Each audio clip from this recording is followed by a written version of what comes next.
இந்திய தேச வளர்ச்சிக்காக எதிர்பார்ப்போடு காத்திருக்கும் எங்கள் சகோதர சகோதரிகளுக்கு ஹெவன் ப்ளூவின் வணக்கங்கள்.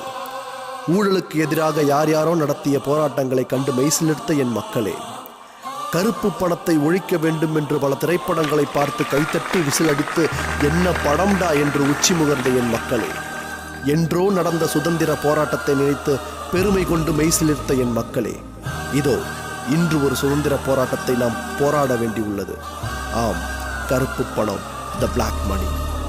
இன்று இந்த நாட்டில் நிலவும் வறுமைக்கு இந்த கொடிய எதிரியே காரணம் என்பதை நீங்களும் அறிவீர்கள்.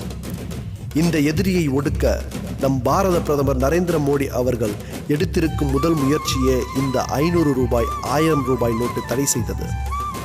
அவர் நம்மிடம் 50 நாட்கள் அவகாசம் கேட்கிறார். நீங்கள் படும் சிரமத்திற்கு பொறுப்பேற்கிறார். இந்த சுதந்திர போராட்டத்தில் ரத்தம் சிந்த தேவையில்லை, உயிர் பலி இருக்காது, உடைமைகள் பறிபோகாது.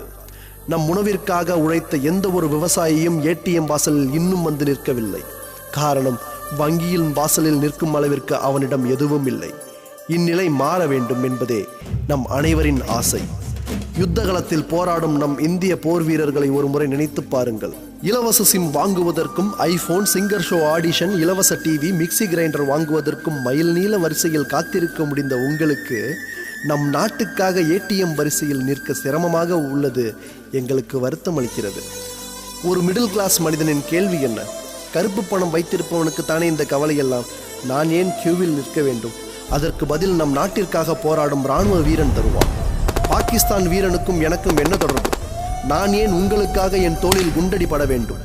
உணவுப் பொருட்கள், பெட்ரோல், டீசல், பால் என அனைத்தையும் வங்கியில் பணம் உள்ள அனைவரும் டெபிட் கார்டு மூலம் பெற்று பயன்பெறலாம். ஆனால் இந்நாள் வரை எல்லையில் போராடும் நம் வீரர்கள் போரின் போது கிடைக்கும் தண்ணீரை குடித்து இருக்கிற உணவை உண்டு போராடியதைப் போல இருக்கிற உணவை பகிர்ந்து உண்டு அளவாக அனைத்தையும் பயன்படுத்தி சுமார் 50 நாட்கள் நம் நாட்டிற்காக போராடுவோம். கருப்பு பணத்தை ஒழிப்பதற்காக போராடுவோம். கருப்பு பண முதலைகளின் பேச்சை கேட்டு உங்கள் வங்கி கணக்குகளில் அவர்களது பாவ பணத்தை சேர்க்காதீர்கள். அது நம் தாய்நாட்டிற்கு நீங்கள் இழைக்கும் பச்சை துரோகம். 2017 ஜனவரி 1 முதல் விடியும் நாள். நாட்டில் அனைவரும் சமநிலை உண்டாக வேண்டும். இந்த சுதந்திர போராட்டத்தில் பங்கு பெறுவதில் ஹெவன் ப்ளூ பெருமை அடைகிறது. கருப்பு பணம் வைத்திருப்பவர்களுக்கு கை கட்ட தேவையில்லை. நல்லதொரு விடியல் உண்டு. அன்று அனைவரும் சமம். 2020 இந்தியா வல்லரசு. அதற்குண்டான தேசப்பணி ஆற்ற அனைவரும் ஒன்றிணைவோம். நீங்கள் தேச போராளியா இல்லை தேச துரோகியா? நாங்கள் போராளிகள். ஜெய் ஹிந்த்.